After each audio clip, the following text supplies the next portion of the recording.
Hello and thank you for joining me with the fifth video with Broadsword Academy Sacramento. Today we're going to wrap up the basics as taught by the Cadence Society's online curriculum. This is going to involve some additional footwork, some additional cuts, and how to use different parry positions to defend against these different cuts. Now, the first four videos in this, we covered some basics, but we also went into the philosophy of the use of these basics. I want you to think about the philosophy, like why we were doing those things that we learned in the first four videos for what we're going to learn today. Build up on what we learned today using those ideas that we learned earlier, and you're going to have a really complete system to have your foundation start to work from. First, I want you to just do your basic warm-up with your footwork, advance and retreat, lunge, stretch, get nice and warmed up with your legs, and we're going to move on to new footwork. Okay, let's wrap up our vocabulary on footwork. Now, if you move into second position, this is also called the narrow position by some authors. Now, that's to distinguish it from the wide position like this, and then you see how I'm kind of taking up more space. My shoulders are kind of directed directly towards you, versus in this narrow position, I can be quite narrow. I'm profiled in this position, so this is second position. Now we can get to the wide position, or what's called fourth in the cadence system, in two ways. We can either move our front foot to the right, and so now instead of being on the line that's connecting, that's kind of directly in between me and my opponent, I'm off the line, so my feet are now 90 degrees from that original line. Or from this position, I can also move my rear leg to a position where it's on that same 90 degrees from that original linear line. So second position, fourth position, second position, fourth position. You can move either way. And that kind of brings into the next thing called the traverse. Now, a traverse is how we can circle our opponent for various reasons. If you imagine this is my opponent, I'm pointed directly at them with a linear second position. Now, if I step to my left in this case, it's called a fore traverse. Now, I don't want to step with my right leg in this case, because then I kind of end up in this cross-legged position, which we don't really want to do. So as a general rule, traversing, you're going to move the foot that makes sense. In this case, I'm moving to the left. I'm going to be moving my left foot first. So I'm going to move my left foot first into this fourth position, and then I'm going to bring my right foot back into second position. So I went from narrow to wide, back to narrow. And now you see I'm now however many feet or however many degrees to the other side of my opponent. Now this does a few things. It can allow me to access different parts of their body if they're not quite ready for me to do this circular style of footwork. So I could attack a different place that might have been covered originally. I can also, if someone's doing a straight vertical cut to my head, I can use this to actually just dodge their cut if they aren't prepared for it. And this can really be helpful in kind of this later system where a lot of fighters are used to this very linear footwork. If you suddenly step to the side, it can kind of throw them off. This is really kind of foundational in early broadsword traditions, but as we got later and later, kind of simplified to this more linear system that we normally discuss. Anyway, that's beyond the point. To do a fore traverse, that's going to be stepping forward.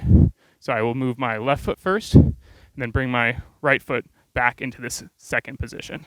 To do a back traverse, it's the exact opposite. I wouldn't want to move my left foot first, because then I end up in this kind of, well, it's actually a kind of useful position, but not for this case. I'm going to step with my right foot first, backwards, where my back is facing, to that fourth position, second position. Fourth position, second position. Each time getting a little bit more of an angle on my opponent.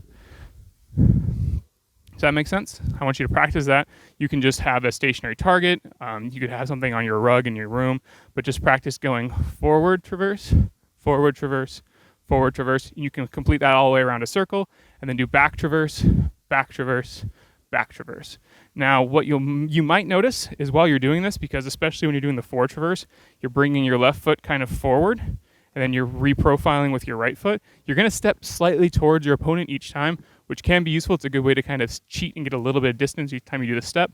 But if you are getting too close or you don't want to get close, just don't bring your foot quite as far forward so it's equal distance with your rear foot or your right foot. Just kind of move it sideways a little bit so that we can maintain your distance. But it's up to you to decide what makes the most sense. I can quickly get close to my opponent doing these circles, or I can keep my distance just based on how I move my rear foot. Same with the other direction. You can advance just fine in fourth, kind of by cheating forward, getting a little closer each time. So practice whichever one you like, do as long as you want. You're going to need to have some variety in this system, but then we'll move on to the next step. The next portion of footwork is a little simpler to understand. In general, in this system, we kind of always keep our lead leg forward. We're going to take a step forward, take a step back. We're going to lunge. In general, our right foot's going to stay forward. To pass it means to move your other foot in front of the other in one way or another. So a forward pass is going to be me taking my left foot and stepping forward just as though you're walking, except for we're going to leave our rear leg in this kind of, you see how our foot is pointed 90 degrees off? We're going to take a step and keep our foot in this position, and then we can do another forward pass to go back into second position. So we pass forward. Now we're all the way forward. Now to do a pass backwards, it's the reverse. So in this case, I'm going to bring my right foot behind my left, keeping it in position, and then bring my left foot behind my right. That's a pass back. So you can pass forward, pass back. Generally, it's going to happen with 2 steps, but there are variations. But for our general practice, you're going to pass forward, pass back. It's a great way to kind of move distance in a hurry. That could either be when you're trying to chase an opponent down, or if someone's coming at you, it's a good way to retreat while staying in a good guard position. Versus if you're retreating with these smaller steps, you're not going to cover nearly as much ground as quickly, and that might lead into a bad situation. So speaking of gaining ground, we have a thing called the gather step. Now in general, we have the advance, where we advance both our feet roughly the same distance, so we maintain the second position. Advance. Makes sense, right? To gather is a way to cheat that distance. Now if you imagine my opponent is just outside of my advance range, I can but not quite far enough where I need to do an advanced lunge. I can do a gather where I bring my left foot to barely touch my front foot. Now, I've covered this little distance, and especially if you don't move your shoulders, you can kind of sneak up, so you're a little closer than your opponent thinks you are, and then from this position, you'll notice it's basically first position, except for our knees are bent, so we don't even need to worry about preloading it. From this position, we can lunge. So we got that extra little step by gathering forward, lunge, and it can be just enough to throw our opponent off to hit them when they weren't expecting it, versus this is a very obvious advance, followed by a lunge. It gives them a little bit more of a tell to prepare themselves for the attack. So the gather can be used, as I just described, or it can be used to gain distance a little bit quicker without actually lunging. You can gather and then bring your foot forward. It's a little bit odd to do this, but it is possible. It's fun to mix it up with an advance and then maybe a gather or an advance, gather, lunge. You can add it into your repertoire however you want. It's just an additional tool in our toolbox. For our first actual drill of the day, we're going to learn something called the Footwork Bible. Now, this is taken from Jay Moss from Broadsword Academy, Manitoba, his basic footwork drill. It's very useful to cover all the basic footwork in a very confined space. I have a couple little additions to kind of complete our system, but that's where I'm taking from, so I'm giving him credit. So what I want you to do is I want you to start in second position. Hand on the hip. You can have your left hand on your hip, hand out, whatever is going to feel comfortable for this. What you're going to do is you're going to start with an advance, a retreat, then slip into first, go back into second, pass forward, pass back, forward traverse, back traverse, then making sure you're in second. You're going to gather step, and then lunge, pretending to cut if you wish, then recover back into second, retreat. Now you notice that drill covers everything that is footwork for the most part. I think the only thing we're missing is a lunge from second position, but you're going to practice that enough, we don't need to include that here. So again, second position, advance, retreat.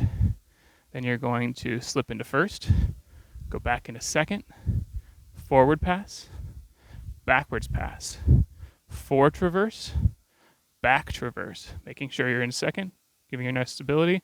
Move into that gather, lunge, recover back in a second, retreat. Once more, going to advance, retreat, slip into first, back into second, forward pass, backwards pass, forward traverse, back traverse, making sure you're in second, gather, lunge, recover to second, retreat. Practice that as many times as you can, and your footwork is going to be amazing. Okay, let's get a sword in our hands now. We've hopefully at this point gotten really good at cuts 1 and 2, and we're going to keep practicing cuts 1 and 2 forever because it's really fundamental and it's probably our most used cuts. But today we're going to learn the remaining cuts. We have a total of 7 cuts in our system in general. There's some argument there, but let's talk about that another day. So what we've already have cuts 1 and cuts 2. Cut 3 is going to be from our low outside line to our high inside line, like this. And we're making sure that you're going to lead with that cutting edge. Remember, practicing our fundamentals. Cut 3 is that line. Cut 4 is from the low inside line to the high outside line. This is a little bit more natural in general for most people. Cut 4.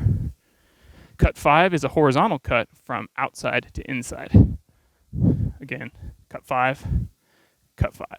Cut 6 is the reverse of that. It's a horizontal cut from inside to outside. Cut 6, cut 6, cut 6.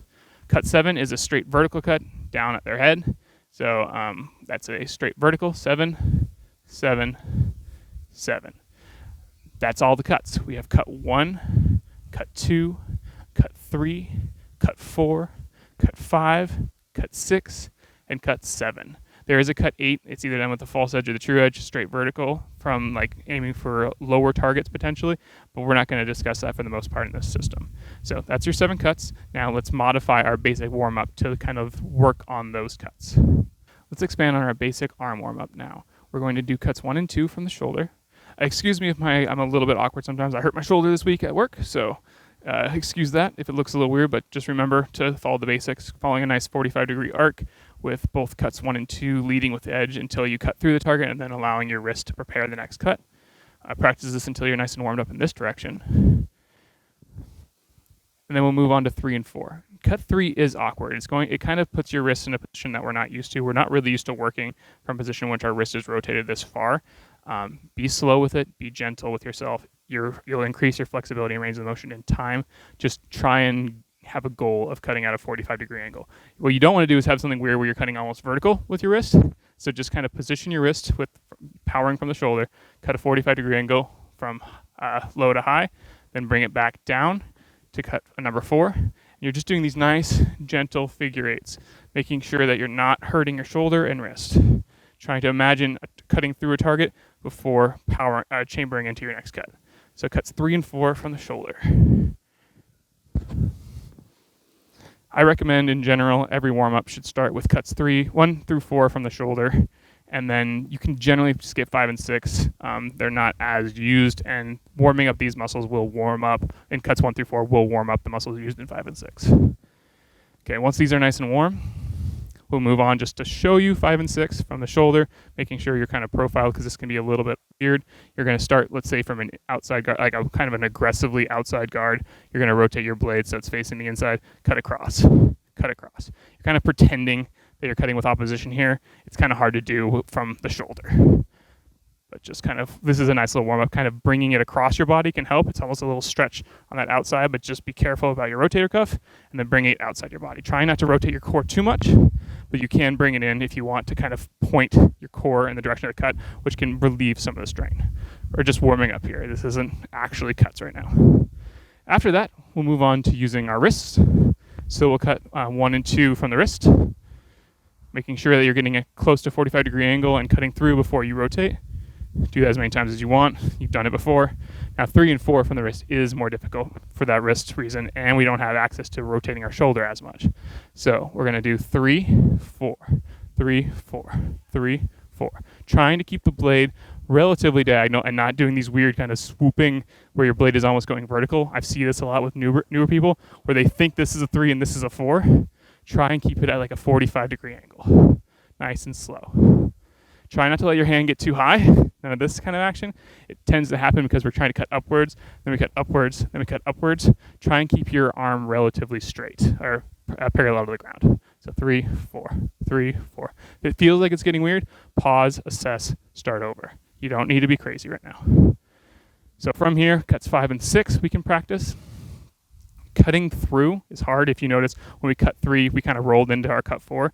It's hard to stop a horizontal roll through because your blade is in this horizontal position. There's not really an ability to roll into the next one, so just be gentle with your wrist. Cut 5, cut 6, cut 5, cut 6. Making sure you're trying to pretend to lead with opposition. So here I'm moving my hand across the center line before I'm actually letting my blade go through. That closes that center, gives me control of my opponent's sword. Close, move your sword across, close. I'm exaggerating. You don't need to be quite this crazy, but lead with the close the line, then cut through, close the line, cut through, close the line, cut through, close the line, cut through. Continue as much as you want. Again, cuts 1 through 4 are more important than 5 and 6, but do add 5 and 6 in your repertoire. I would generally warm up with 1 through 4 from the shoulder, then the wrist. Then you can worry about the additional cuts afterwards. The last cut we can do is cut number 7. It's good to practice in 2 different ways.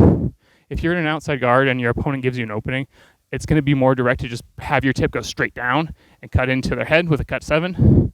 Practice it from an inside guard. This is more of a chop. It's not going to have the ability to cut a man in half, but it could be enough to cause enough damage, especially maybe they expose their wrist and you can just chop down and cut up the tendons. So it can be useful to just practice that chop, making sure that you're careful on your wrist because you're going to be stopping partway through. The alternative there is to give a more powerful cut. We can kind of chamber it with a moulinet. So from an outside guard, we can bring our sword around kind of like we were doing a cut 2. But instead of cut 2, we're going to cut straight down on their head, just like this, making sure you're gentle on your wrist. And then you can do the opposite if you needed to for some reason, like say you were in an inside guard, you can chamber with a moulinet on your outside line, cutting straight down at their head. So instead of chambering into a cut 1, or I guess you could chamber into cut 2, it's just a vertical cut. Anytime you can do a cut 1 or cut 2, you can generally chamber and deliver a cut 7. But practice all 7 cuts and we'll move on to the next stage. Let's finish our vocabulary for the guard and parry positions for this system. Now, we've covered most of them already. We have the outside, the inside, the hanging guard, which is kind of in the middle. If you more go towards the left, it's prime. Go to the outside, it's second. A lower version of both of those that you can see over your hand and defends a little bit better to the lower line is the inside half hanger, outside half hanger, and then lastly, a vertical cut, or a more vertical cut can be defended by St. George, whether it be a kind of vertical 1, 7, or a 2. Now, we have one additional guard position, and it's probably easiest to learn from the inside guard. So if you're on the inside guard, and you imagine a cut that's cut number 3 in this case, coming towards your wrist. So it's going to be coming from this position, cutting straight up to the bottom of my wrist. Those cuts don't have to be powerful to cause enough damage to the tendons to make it so you can't hold a sword anymore. So it's a very common cut. So we're in an inside guard. A sword is coming in from kind of below.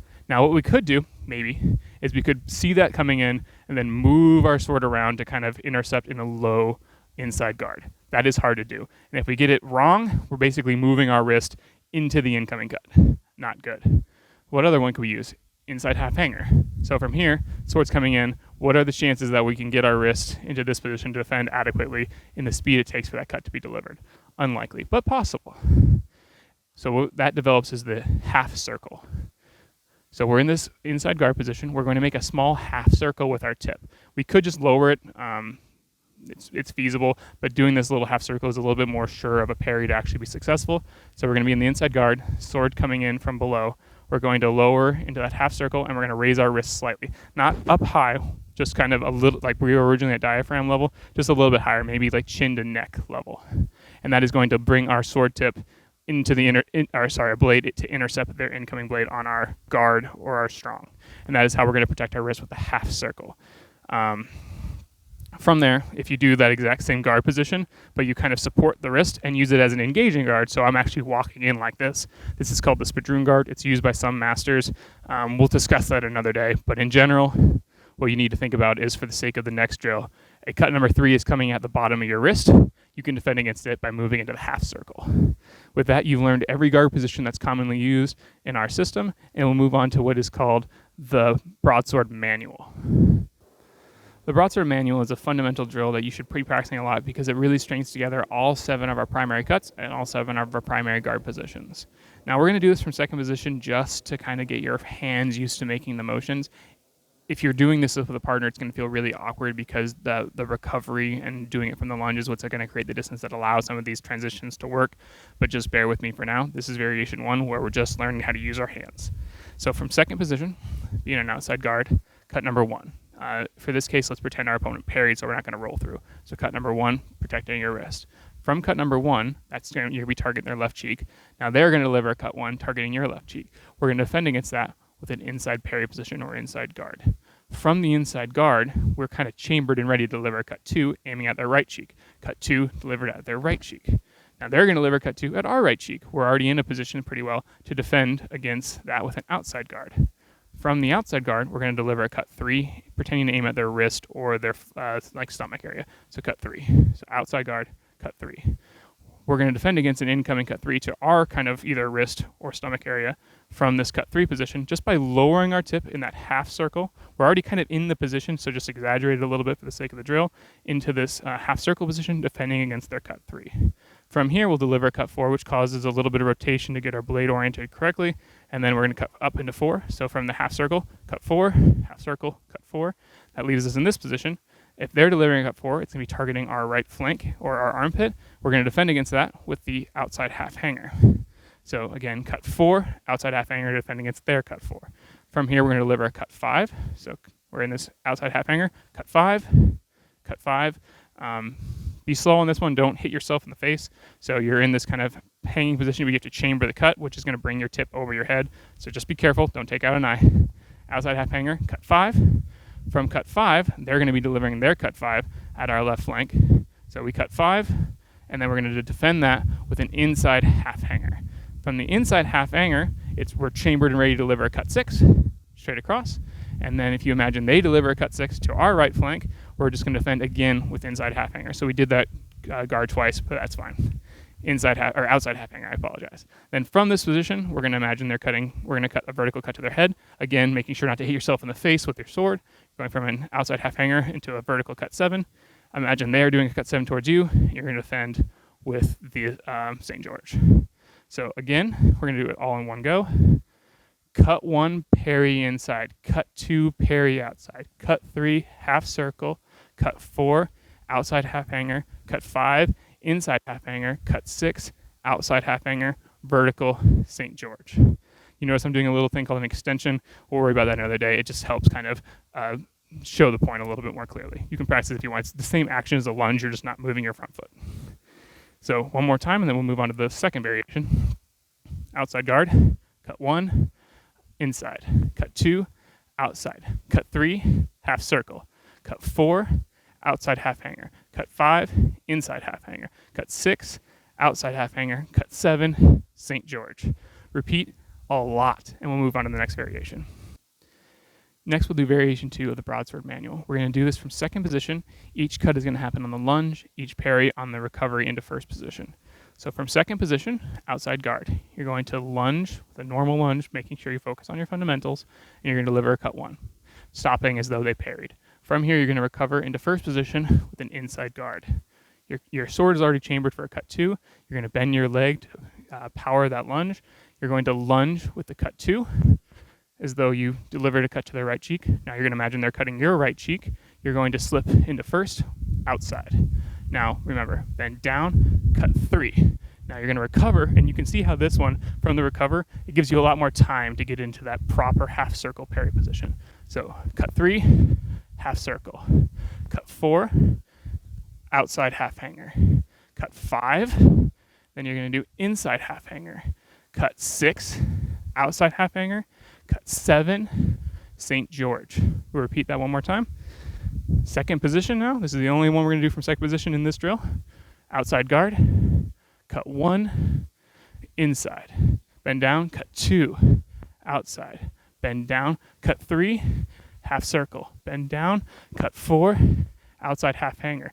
Bend down, cut 5, inside half hanger. Bend down, cut 6, outside half hanger. Bend down, cut 7, back into first with St. George, and then for the sake of this, recover back into the outside guard in second position. That'll conclude the second variation of the Broadsword Manual. That concludes the basics that I want to cover as derived from the Cattering Society's curriculum. Now, I hope with this you kind of realize that you can cover a very large chunk of what this system is in a very few number of drills.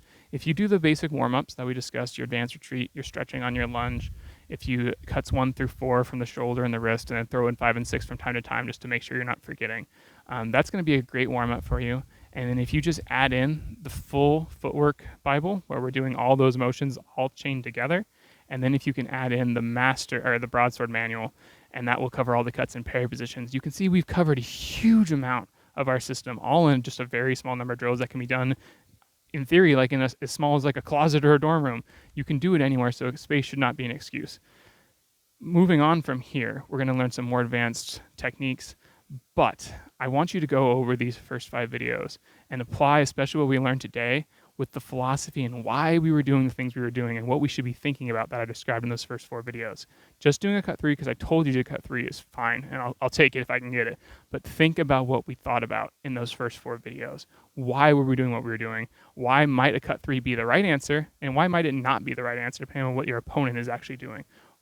Also, why would maybe a parry in St. George might be correct in some situations, but incorrect in a slightly different situation? Think about that. We're going to dive into that more in the future, but I really want you to think about fusing these basics with the philosophy that we should be thinking about every time we swing a sword.